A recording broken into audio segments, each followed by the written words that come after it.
Welcome to one of our videos from St. Mark's Episcopal in Dalton, Georgia. This is Holy Week. It's a sacred time of the year in the Christian calendar. And this week we obviously celebrate great days of Maundy Thursday, of Good Friday, Holy Saturday, the Easter Vigil, and also Easter Sunday.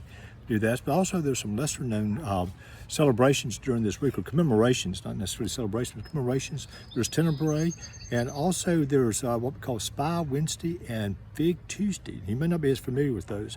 Spy Wednesday obviously goes along with the role of Jesus Iscariot in this this week, but Fig Tuesday actually is taken from a story that's in the Gospels of Mark in chapter 11 and in Matthew in chapter 21, where Jesus and his disciples are going in the mornings, are going from Bethany to Jerusalem to go to the temple.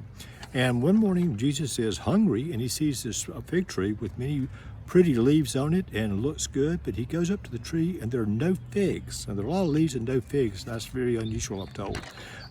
But Jesus eventually causes the tree to wither. You know, he takes it out on that. Now this sounds pretty harsh, but there's one of the great messages of this Holy Week in this story, and that the message ties to the fate of the tree to what Jesus sees in the temple in Jerusalem that he's going to.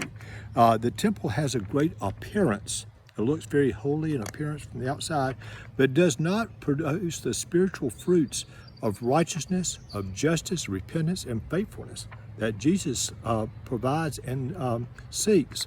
So one of the great messages of Easter week, that God desires our lives to be fruitful, not just religious in appearance, but fruitful. God.